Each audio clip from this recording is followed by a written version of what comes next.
Good evening, and thank you for tuning in for tonight's virtual program, Your Brain Explained, the Prevalence and Prevention of Alzheimer's. My name is Kayla Del Biondo, and I'm the coordinator of adult programming and outreach at the library, and it is my pleasure to be introducing Dr. Michael Lin.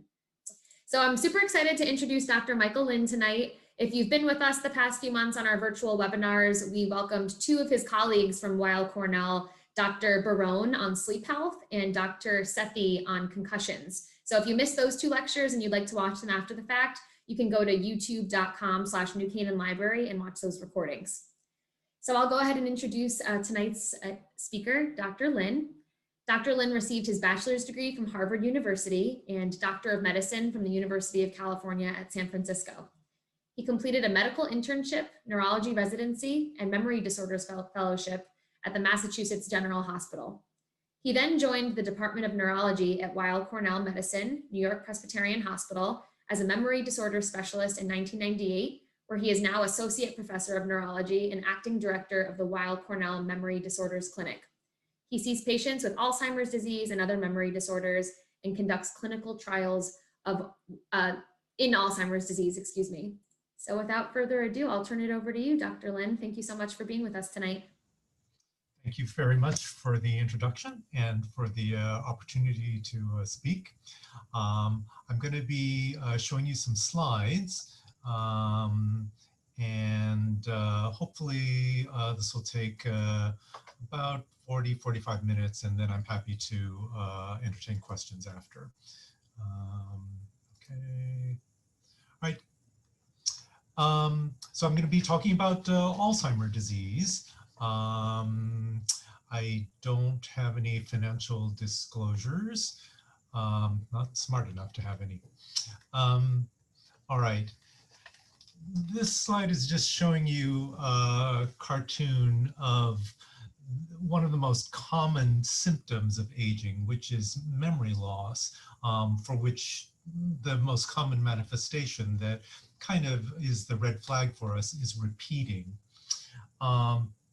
Again, it's really common to have memory trouble as we get older, so much so that we kind of think that it's normal to lose our memory with aging. But although a tiny bit of memory loss can occur in aging without any brain disease, turns out the main reason that memory loss is so common with aging is because diseases that cause memory loss become so much more common with aging. And these are some of the main conditions that cause memory loss as we get older. Aging-related degenerative diseases, of which Alzheimer's is the most common, and then strokes and depression, and then often medication side effects, because we just take more and more medications as we get older. I should note that these conditions are not mutually exclusive. It's actually common to have multiple conditions.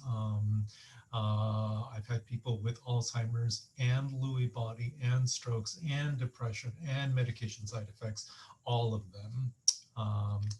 But I'm going to focus primarily on age-related degenerative conditions, especially Alzheimer's disease. One word on just what do we mean by neurodegeneration.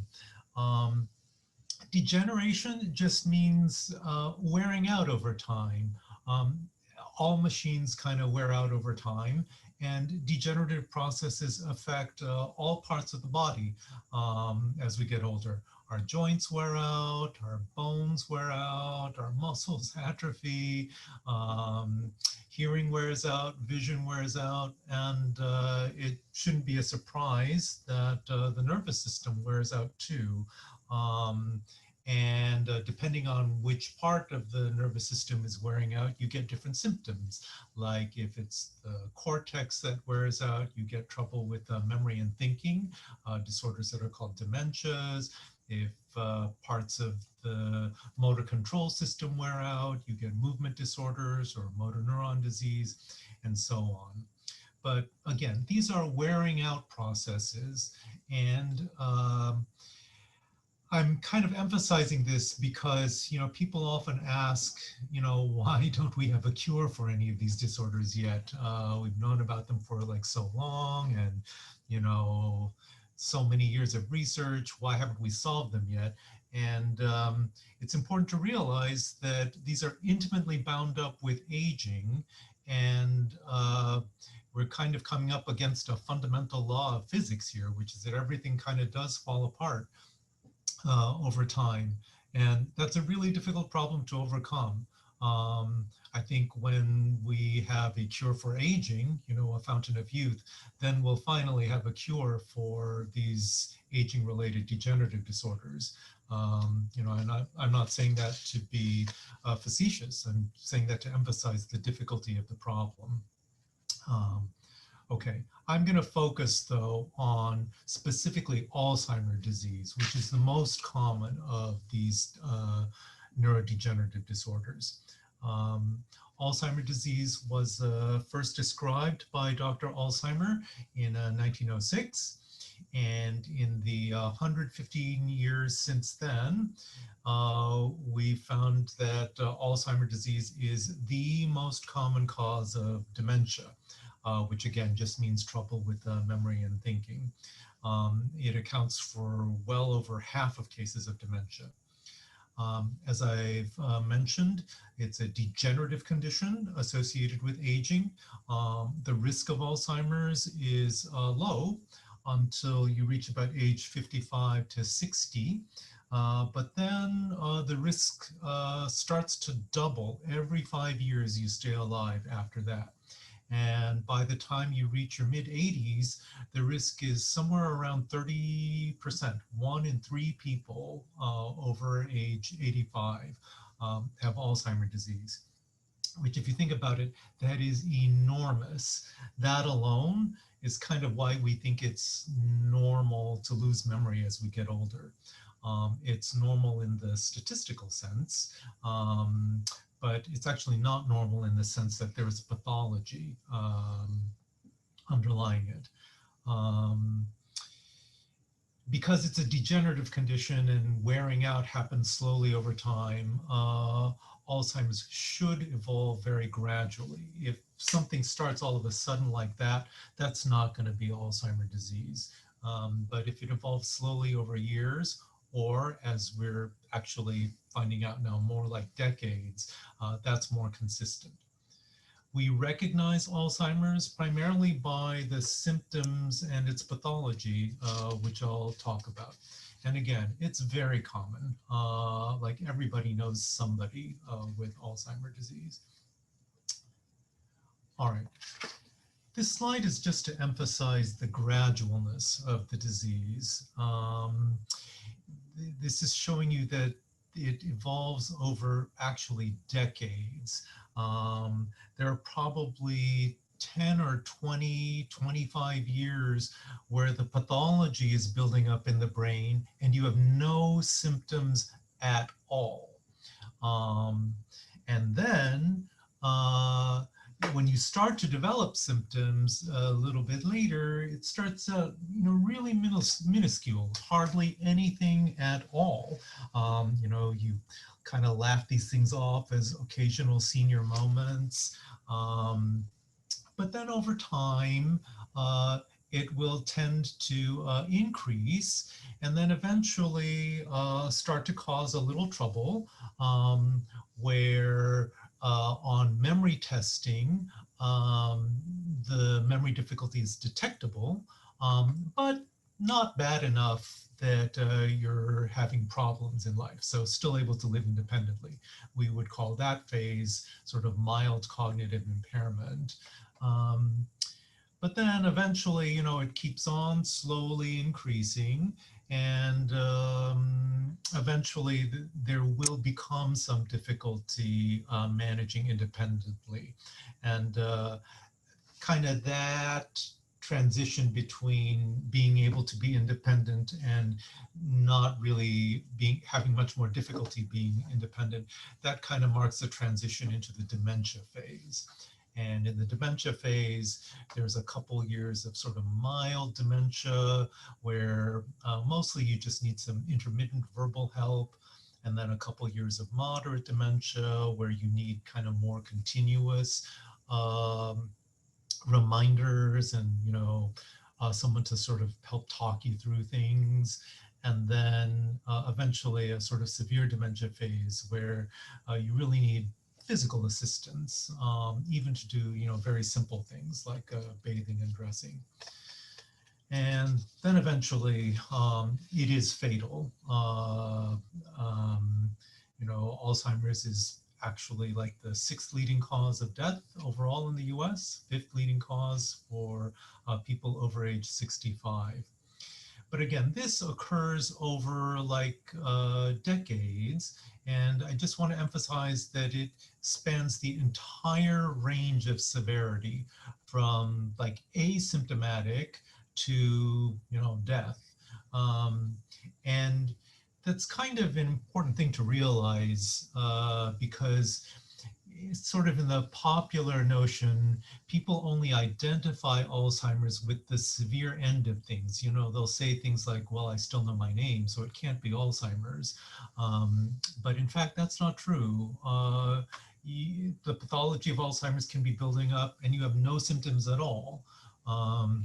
So that's kind of, this is a transition in the way that we think of this disease. We're not really thinking how bad does it have to be for it to be Alzheimer's disease. We're not judging whether a situation is pathological by how severe it is, but more by just is the situation pathological by whether or not there's pathology. So that leads us into the next slide, which is what is the pathology of Alzheimer's disease? This is a picture taken from under a microscope of what you can see in the brain at autopsy. It's been magnified several hundred times, and for reference, this is one neuron here. So this is super tiny, beyond what you would be able to see by an MRI. And the characteristic features of Alzheimer's disease are there's kind of loss of neurons and loss of the synapses, which are the connections between neurons. And then very characteristically, there is a buildup of protein junk. There are these accumulations of this protein called amyloid. There are these kind of brown, roundish things here. This is called an amyloid plaque. It's an extracellular accumulation of amyloid beta peptide. And then there are these separate protein accumulations called tangles. That's these brownish things that are inside of cells. These tangles are made out of a protein called tau. So these two microscopic protein aggregates, amyloid plaques and neurofibrillary tangles, these are the characteristic findings of Alzheimer's disease. And the brain is full of them. This little slide is probably from something the size of the head of a pin. And the brain is full of it. But you can't actually see it, again, because it's microscopic. Even the best MRI does not have the ability to see these things. So it's important to realize that MRI can neither rule this in nor rule it out. Can't comment on that at all. So sometimes people with Alzheimer's disease think they're okay because the MRI doesn't see anything and because they don't have any pain, but the brain can actually still be full of this. Okay. I will also note that just in passing, I've kind of talked about how there are these protein accumulations. That's sort of a general theme in neurodegenerative diseases, that there seems to be a problem getting rid of protein junk different degenerative diseases are characterized by accumulations of different proteins. Like in Parkinson's disease, there's a different protein that accumulates called synuclein. And in frontotemporal degeneration, there's another protein that accumulates, or actually, depending on the subtype of frontotemporal degeneration, there can be accumulation of tau protein, accumulation of TDP43 protein. These are all random names, but just it's a general theme that it seems that as cells get older in the brain, they can't get rid of this protein junk. And that seems to be pathological. Okay, so this is the pathology of the disease. What are the symptoms of the disease? So this is what you can actually see when you evaluate a patient. Obviously, we can't see the pathology unless we take the brain out and put it under a microscope, but the symptoms are what you will actually see when you interview and examine a patient.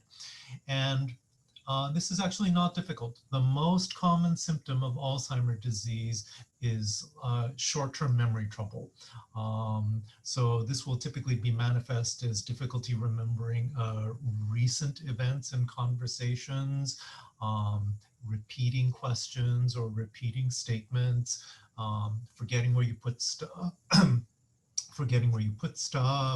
having trouble remembering dates, days of the week, appointments, things like that. You know, it's usually short-term memory that is affected first. Long-term memories are kind of by definition the strongest memories already, because they've already survived for years and years. So usually long-term memory will be spared at first, although eventually that does get affected too. The next most common symptom after trouble with short-term memory is trouble with language. Finding words, finding names, trouble expressing oneself. Eventually there starts to become trouble with comprehension. And then as the disease progresses, there will be more trouble like with self-expression. Maybe the third most common manifestation of Alzheimer's is some kind of trouble with visual spatial processing, recognizing objects, recognizing people or recognizing places. Okay. And then also pretty common is trouble with what we call executive functioning, which is trouble with problem solving and abstract thinking and kind of being able to put things together and make judgments. Okay. There are other symptoms, but mostly it's short-term memory. That's what we look for. I will just like to say that it's very common in Alzheimer's disease that people are not really aware fully of their symptoms. And you can kind of understand that in the sense that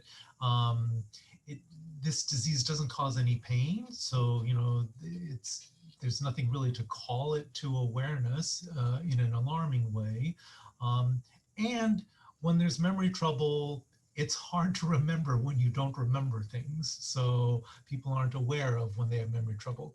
And then just in general, it's the brain that is the arbiter of whether there's something wrong or not. So when people have brain trouble, they often don't recognize it. That's a general phenomenon in neurology, not just with Alzheimer's disease. But it also presents a huge problem to the management of Alzheimer's. One of the biggest barriers to successful coping with the disease is that people need help, but they don't realize that they need help, or they refuse to accept it, and then they get angry when people try to help them. So that's kind of very frustrating for family and loved ones who are trying to help them. All right. with that as a basis, this hopefully is quick. How do we recognize Alzheimer's disease in the clinic? And we recognize it primarily by just the symptoms, and then occasionally by the pathology too. We determine the symptoms by just doing a history and examination. We talk to you and do a little memory testing. And it's actually not that complicated. If you are in the right age group, and this has crept up on you slowly and gradually in the way that we expect of an age-related degenerative condition, and if short-term memory is the main symptom based either on the history or also on the pattern of trouble when we test you, 75 to 80% of the time, that will end up being Alzheimer's disease. In the other 20 to 25% of the time that it's not Alzheimer's disease, it's likely to be some other gradual age-related degenerative condition.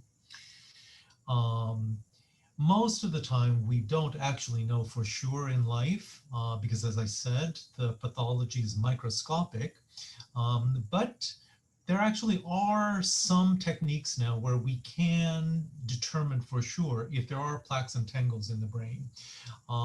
So one way is to biochemically analyze the spinal fluid, which is the fluid that's bathing the brain and spinal cord.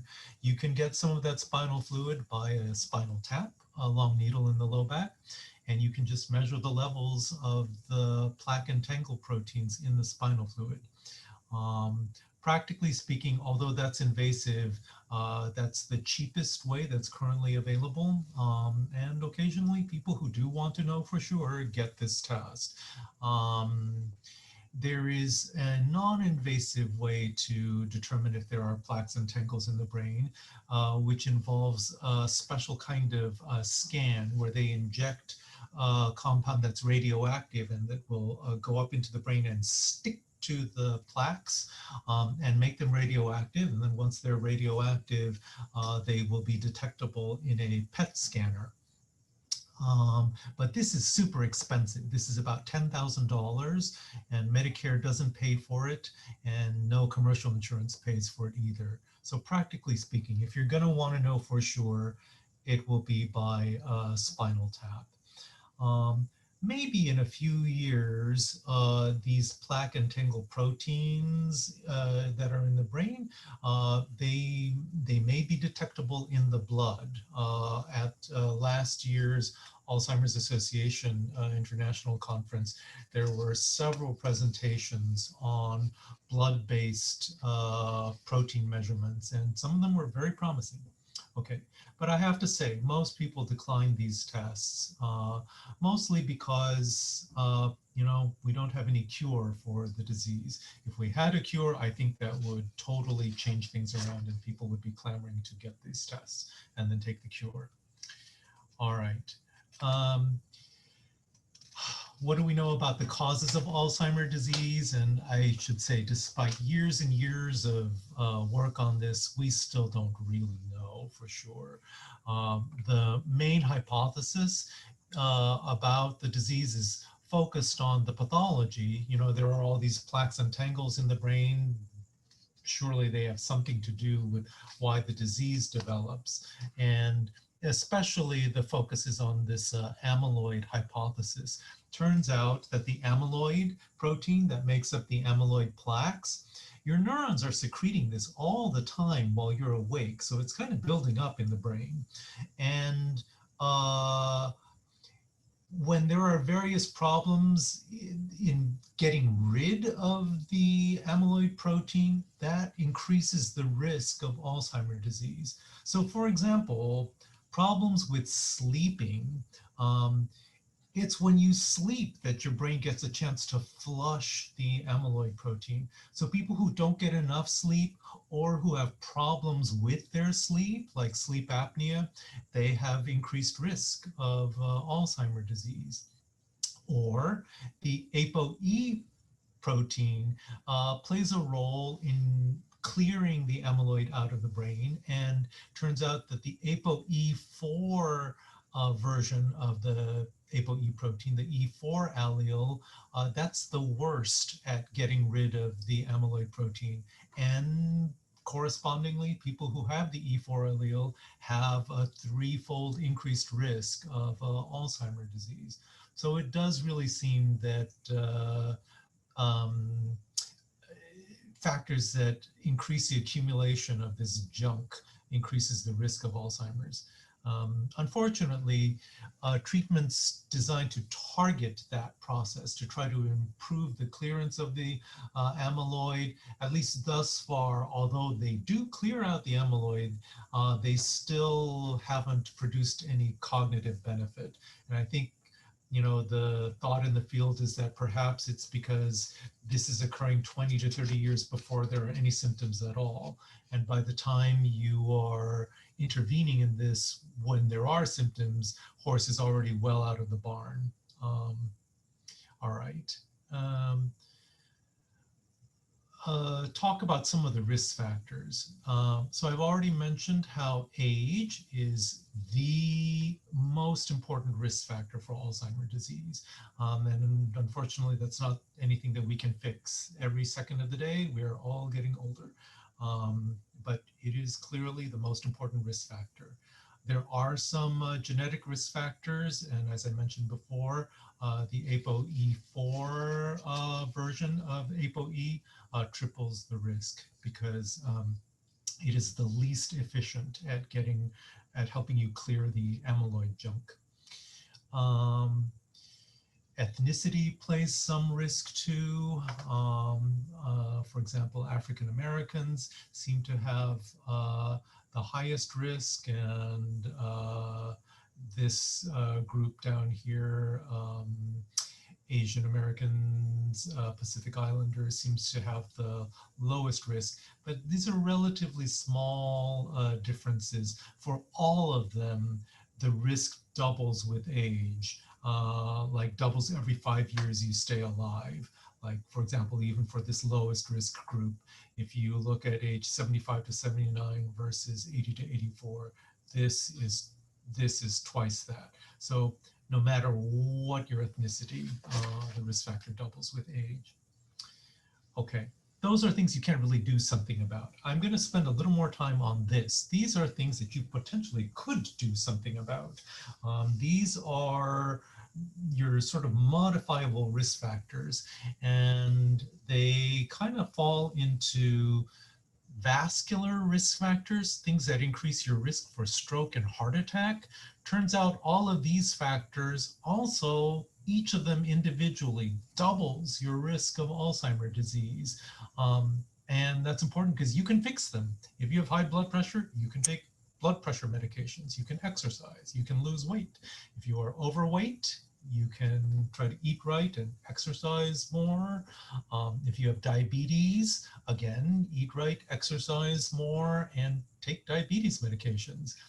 If you are not exercising, this is actually probably the most important thing that I'm going to say tonight. Get off your butt and go out and exercise. This probably, more than anything else, has the biggest effect on what you can do. Well, okay, let me rephrase it. If you smoke, quit. Probably even more important than exercise. But assuming you don't smoke, exercise is the next biggest thing that you can do. So, you know, together, all of these factors with asterisks, it's thought that this could account for maybe half of cases of Alzheimer's disease. And if, you know, we could fix these in the population, maybe we could really bring down the total population amount of Alzheimer's disease. So seriously, these are things to work on. Okay, and then outside of these vascular risk factors, there's some kind of psychological risk factors as well. You know, depression and anxiety in particular, each of those, again, individually, they approximately double the risk of Alzheimer's too. So it is worth it to work on these things. If you have sort of chronic lifelong depression, you know, to get treatment, and then also to find some chronic long-term ways to deal with them, like with cognitive behavior therapy and learning techniques to try to help reduce risk of depression. And then various other health risk factors, and especially if you have some kind of trouble sleeping, that increases risk of Alzheimer's as well. If you were just not sleeping enough, or if you have some kind of problem like obstructive sleep apnea, which interferes with the quality of your sleep, really try to fix those things. Now, sleep is kind of a catch-22. If you don't sleep well, your brain won't work well. And then chronically, your sleep is when you flush the amyloid out of the brain. And if you're not sleeping well, you're not going to be flushing it. But it turns out that, you know, use of sleeping meds is not so good for the brain either. And many of the over-the-counter sleeping medications, especially ones that contain antihistamines like Benadryl, those are terrible for your memory, actually. So you want to try to sleep, but without using sleeping meds.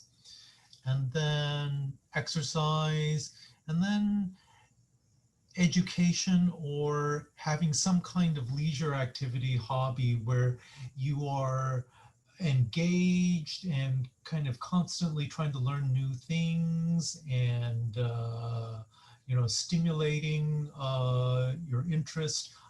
Those seem to decrease risk of Alzheimer's as well. Doesn't have to be algebra problems or Sudokus. It can be, you know, learning to golf better, you know, working on your stroke, learning new things there. It can be ballroom dancing, where you are socializing with people and learning new steps, and also getting in a little bit of exercise. That's kind of like the triple threat right there. Those are fantastic activities. Music doesn't have to be some brain geeky thing. Okay. Just a word about exercise. This slide is just to emphasize really the importance of exercise. And this sort of first sentence says it all. It's like aerobic exercise of moderate intensity, at least 30 minutes 3 times a week, is associated with about 50% reduced risk of Alzheimer's disease. That's probably the biggest impact of any factor. And in fact, we actually know that in this study here, that aerobic exercise is a stimulus for the brain to grow. We know how when you exercise, your heart gets remodeled, your muscles get remodeled. Turns out your brain remodels as well. In this study, they got older adults, 65 or older, half of them to just walk 40 minutes 3 times a week, and the other half to do sort of chair weights and stretching exercises. And they did serial MRIs, and the people who did the walking, their hippocampuses got bigger over the course of a year. And the hippocampus is the part of the brain that's involved in short-term memory, and is what seems to be attacked the most in Alzheimer's disease. So here's a way to kind of armor yourself against that. All right. I'm gonna just, there's not that much that we have in terms of treatment of Alzheimer's disease. We have medications that help a tiny bit. They can help existing neurons to talk to each other a little bit better, but none of the medications that we have will extend the lifespan of any of the neurons. So whatever decline that was going to occur even without medications, that same decline will occur at the same rate even with medications, because the neurons aren't living any longer. So in the absence of a medical cure, really, the whole key to successful management of Alzheimer's disease is human help. That's how we have conquered the earth, is that, you know, we are a social species. We work with each other. We help each other. And, you know, it's just normal that at different parts of our lives, we either receive help or we give help. In the beginnings of our lives, we need a lot of help. When we are in the middle of our lives, we are the ones helping other people. But as we age, then we need to start receiving help again. This is normal. Either because as we get older, we have vision problems or memory trouble or mobility issues. It's kind of inevitable that we need help. So being able to accept help cheerfully and graciously is really the key to coping successfully. Okay. In the absence of a cure, what can we do to decrease risk? And I've already talked about, pretty much all of these things. I will say there is no guarantee that any of these things can completely prevent Alzheimer's disease. So we have at Cornell a so-called prevention clinic, which I don't run that, but one of my colleagues does. It is a very optimistically named thing. It would maybe be better called the risk reduction clinic. There's nothing that we know of that will guarantee complete prevention of Alzheimer's disease. Okay. I do have on this slide something that I didn't mention before, which is that diet does play a role too. Not as big a role as exercise. Again, exercise decreases risk by maybe 50%. Diet decreases risk by maybe 20%. And sort of the gold standard diet for reducing risk is the Mediterranean diet. Although a lot of traditional diets from around the world follow the same principle. Lots of plants. Most of the fats that you take should be from plant fats, especially olive oil, and oily fish. So you want more of these things and less of these things. Less red meat, less dairy, less alcohol, and less sugar or processed carbs. And unfortunately, no supplements have been proven to be useful. This is a statement from the Global Council on Brain Health, where a bunch of experts convened and did a fairly extensive review of lots of supplements.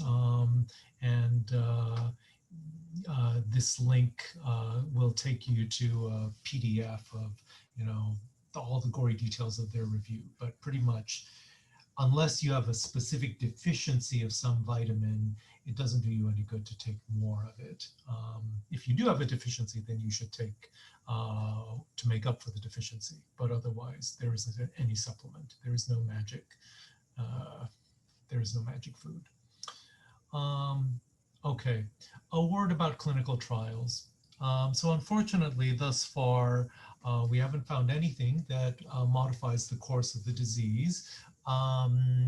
You may have heard that one agent is coming before the FDA next month to see whether or not they can get approval for it.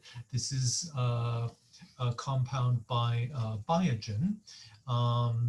But this is kind of a complicated story. This agent called aducanumab went through 2 very large scale phase 3 trials, each of them enrolling like 1,600 people, so over 3,000 people total. The trouble is that these trials were otherwise identical, same compound, same dose, same entry criteria, same procedures, same everything really. But one trial was positive and the other trial was negative. So that's kind of a conundrum. What do you believe? Did it actually work or does it actually not work? You can't tell anything just from that alone. I would say, given how there have been like hundreds of trials in Alzheimer's disease over the past 30 years, and none of them have worked, the likelihood, unfortunately, at least in my opinion, is that the positive trial is probably the fluke. But at any rate, when this data was submitted to the FDA's external advisory panel in November, they pretty much unanimously voted for denying approval based on just not knowing enough information. What do you do with one positive trial and one negative trial? Is that actually enough to know that it's worked? And for a condition like this, which is super common, where so many people will be clamoring for it, and where the treatment is super expensive, it's probably going to be somewhere around $20,000 a month. You would really be darn sure that it's going to work, because otherwise this alone would probably bankrupt Medicare. So of a 15-member panel, 0 voted for approval, 14 voted against, and 1 abstained. So my suspicion is that although the FDA is not bound to follow the external advisory panel, that if they're really going to be following the science, that when they vote next month, it's probably more likely than not to be turned down. So at any rate, that's the closest thing that we might have to a new development. So, you know, we're all going to be keeping an eye out on that, but I suspect that it will probably be denied. All right, so just in summary, Alzheimer's is an age-related degenerative condition. The diagnosis is based on being in the right age group, having a slow and gradual time course, and having the typical symptom profile of memory predominant difficulty. The medications that we have just kind of help neurons talk to each other a little better, but they don't extend the survival of any of the neurons. And the most important kind of key to trying to stave this off or reduce the risk or perhaps slow it down is just being physically healthy. I've emphasized physical measures like exercise, diet, sleep, control of vascular risk factors, you know, which is not to say that, you know, pure brain games aren't useful too, but I think that I wouldn't emphasize those. And then the most important aspect of management, if we do have it, is human help. And the key to coping successfully is just being able to accept help cheerfully and graciously. Okay, that's it for me here. And I'll take some questions. Thank you so much, Dr. Lin. If you want to go ahead and stop your share, then you and I will be large again on the screen during the Q&A. Perfect. Okay. Excellent. So people are super engaged. We have over 20 questions. We'll see how many we can get through in this short amount of time. But I guess I'll start with, you're seeing them too, right? Some of these you already answered along the way, but let's start with this one. Where does the protein junk that you discussed throughout your presentation in the brain come from? So these proteins are proteins that the brain normally makes. We actually don't, for the amyloid protein, we don't actually really know what it does, but neurons are secreting it all the time. Why? I don't know. But there is some evidence that the parts of the brain that secrete more of this stuff tend to be the more vulnerable parts of the brain. Again, we don't know why that is. And this is also a theme in other degenerative disorders too, that when that accumulation of different kinds of protein junk are characteristics of other degenerative disorders. I think just as we get older, we're less able to get rid of stuff. We gain more weight. You know, our stomach is less able to get rid of junk. You know, our houses accumulate junk. It seems to be a theme of aging. Thank you. We had someone ask about if you could elaborate a little bit more on the difference between Alzheimer's and Lewy body dementia. Okay, so these are different diseases. They both cause dementia, where dementia is just a general word meaning causing trouble with thinking, but Alzheimer's is characterized by plaques and tangles as the major protein junk, and Lewy body disease is characterized by Lewy bodies, which are made out of synuclein protein as the protein junk. Um, Otherwise, they kind of have many things in common. The memory trouble is a feature of both of them.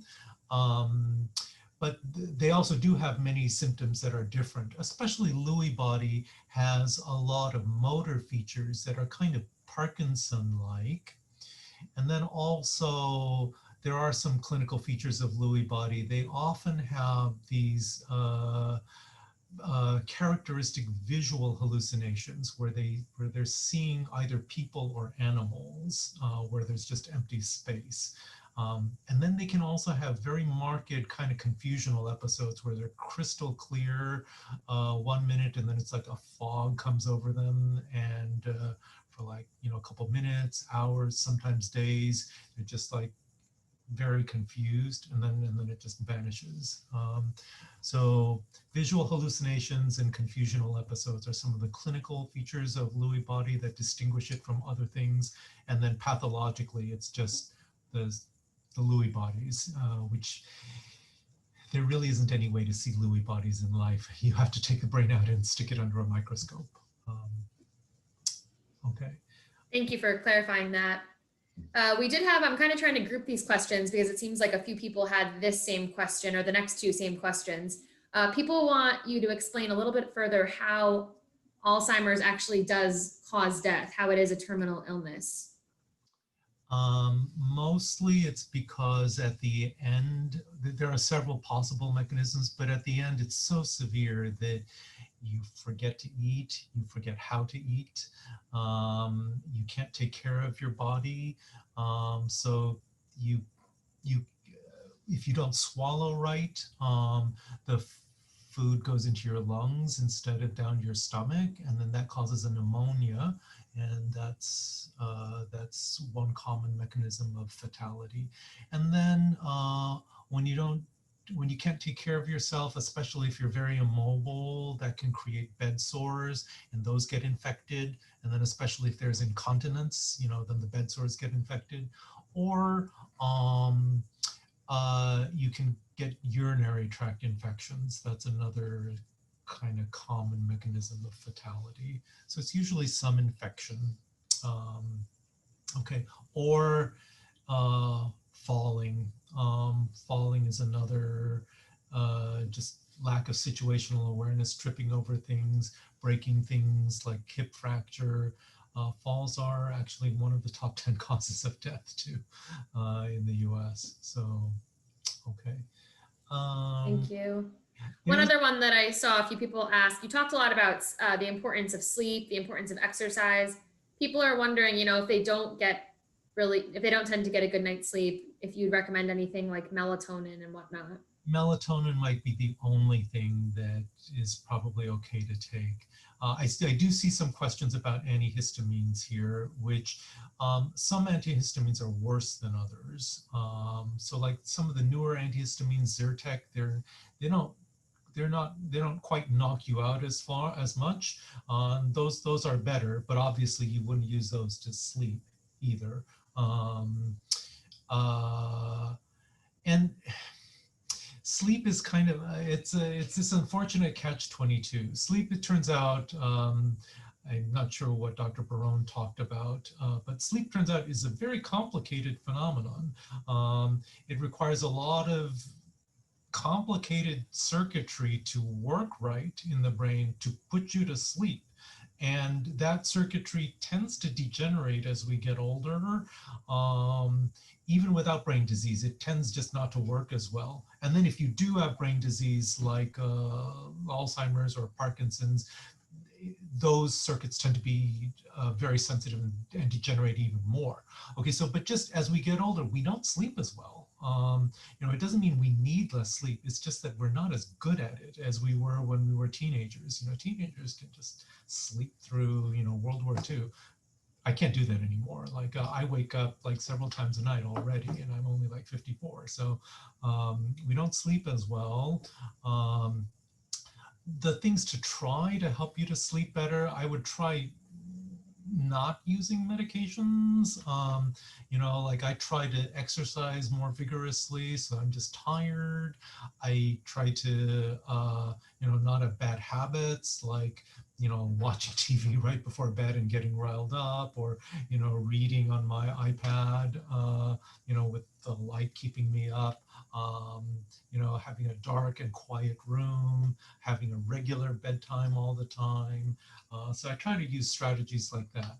But, we also live in the real world too. Just like everything I've told you, this is sort of like ideal stuff. But, we have to realize that we live in a very kind of messy, unideal world. And, if you need medications to help you sleep, you know what? Take the medications and don't feel guilty about it. Just, it is what it is. I do want to, there was one question here for people with severe Alzheimer's, do they realize the extent of their condition? Can they nevertheless be happy? Just in general in Alzheimer disease, there is difficulty recognizing how severe things are. Some people are aware. I would say that's probably a minority, maybe like 30 to 40%. But a lot of people, maybe they are partially aware of things, but not fully. But with respect to can you be happy despite Alzheimer's disease? And to that, I would say the answer is yes, but it depends on having the right attitude about things.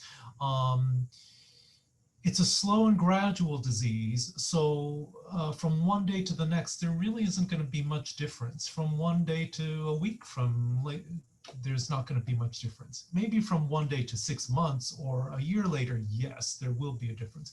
But you don't live your life on that time scale. You live your life one day at a time.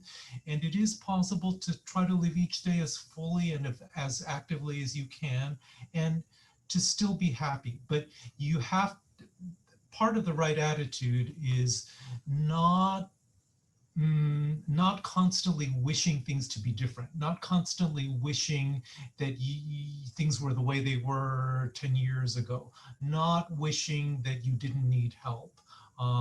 If you keep wanting things that just don't comport with reality, then you will be unhappy. But if you're able to sort of accept the reality of the situation, you can still be happy despite the situation. There's this kind of Buddhist principle, says that desire is the root of suffering. If you want things that reality can't give you, then you will suffer. But if you're able to accept the reality that you have, you can still be happy. And I think maybe that's maybe more than the ability to accept help. That's actually perhaps the most important thing that I would say. Okay. I see a few people asking about the timeline. Can you comment a little bit more on that? So first of all, these phases that I discussed, it's not like there is a sharp demarcation. In a kind of slow and gradual disorder, it's not like you're mild until 2:34 in the afternoon, and then at 2:35 in the afternoon, kabam, you switch to being moderate. It doesn't work like that. It's a very slow, oozy kind of transition where you kind of worm your way from one phase to the next over a year, probably. Generally, there are a couple years of mild symptoms, 3, 4, 5 years of mild symptoms where we don't even detect any trouble at all on testing, but you subjectively notice something. And then 3, 4, 5 years of mild cognitive impairment symptoms where we do detect trouble on testing in the office, but you're still basically getting along in your life. And then 3 to 4 years of mild dementia where it would be really hard for you to live alone, but you can still get by with just occasional reminders. Within that phase, though, as time progresses, the frequency of reminders will be increasing over the years. And then that shades its way on over into 3, 4 years of moderate dementia where, starting to have trouble recognizing the house in the middle of the night, getting out to go home, even though you're already at home, having trouble like with incontinence and, being able to prepare food and needing a lot more supervision, and then 3 to 4 years of just severe. So that's kind of like the timeline there. It's highly variable from person to person. In some people, it's even much longer than that.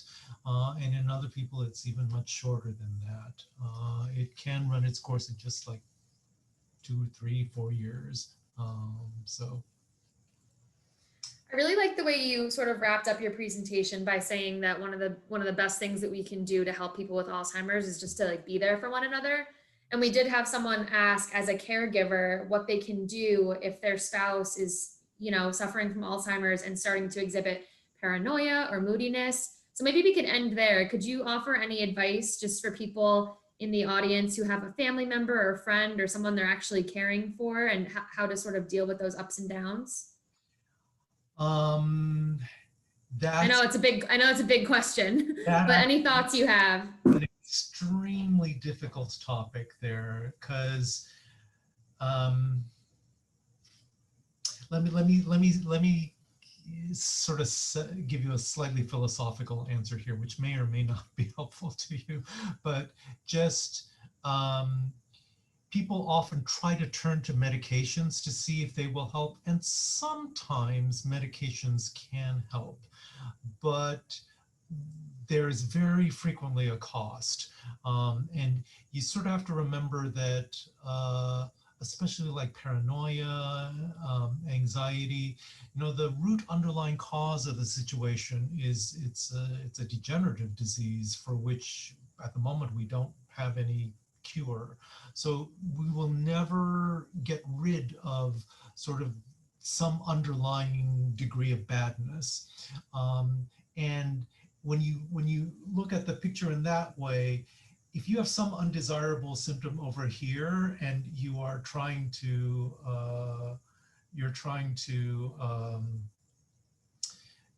give a medication to fix some symptom over here, then even if it does succeed in fixing that symptom, it'll often create some other side effect somewhere else. Like, for example, in paranoia, we often use antipsychotics to try to help reduce the paranoia, but those can increase movement problems, like more like Parkinson's, or shuffling, or they can increase the risk of stroke and heart attack.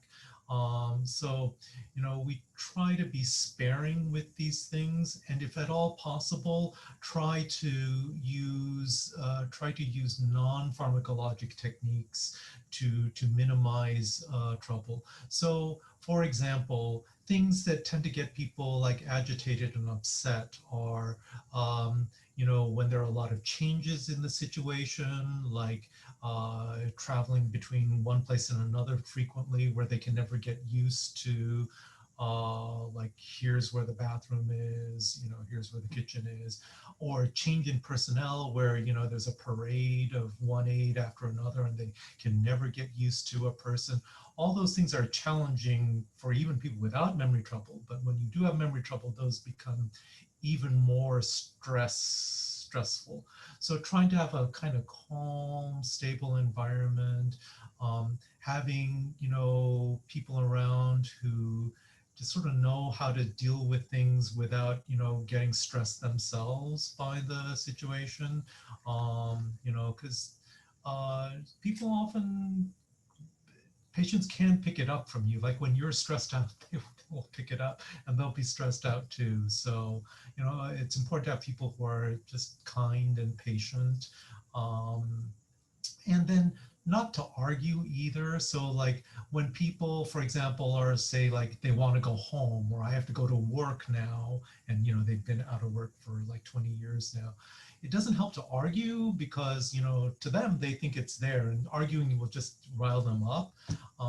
So you have to find some sort of creative way to like deal with that. Like let's say wanting to go home in the middle of the night, trying to find some way to say like, oh, okay, we're not home, but it's dark outside, you know, look out the window. Let's stay at this nice bed and breakfast where we're at, our home. Let's stay at this nice bed and breakfast and we'll go home in the morning. And then maybe in the morning, they'll recognize the place again. So, you know, we try to use non-pharmacologic means like that. Okay. Thank you so much. If you see any other questions you'd like to respond to, I know we're just about out of time. I mean, if you want to take more question, go for it. Our audience is super engaged. Otherwise, we really appreciate all the time that you spent with us tonight. Is it hereditary? In the vast majority of cases, it's not a causative gene. Family history does increase your risk, but it's not determinative. So there are plenty of people who have family members and don't get it, and also plenty of people who have no family and still get it. So not. Okay. Is there a brain disease? Yeah, I don't know. There's a lot of questions. Yeah, please don't feel pressure. I mean, we made it through more than half of them, and we just had a really big crowd tonight. So I don't want to keep you too much longer past 8. I really appreciate you spending this time with us on such an important topic. Is there anywhere people can go to learn more? Any like websites you'd recommend or books you'd recommend?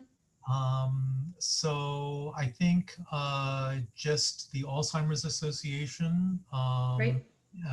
alz.org, is fantastic. If you are interested in finding out about the latest research, this site is very technical and more for like scientist professionals, but alzforum.org talks about all the latest papers that are going on. It's fantastic. And if you want a book, one of my colleagues, Lisa Mosconi, wrote a book called The XX Brain. It's kind of her interest is a lot about, you know, how this affects women in particular, because women are at greater risk than men, but there's a lot of good advice for men in there too. I'm a huge fan of Dr. Mosconi. We have both of her books in our collection at New Canaan Library, The XX Brain and Brain Food. So if anyone's interested, you can check that out from us. So yeah. So thank you so much. All right. Thank you so much, Dr. Lin. Thank you so much for this great audience that turned out and was so engaged with questions. I hope everyone has a great rest of your night.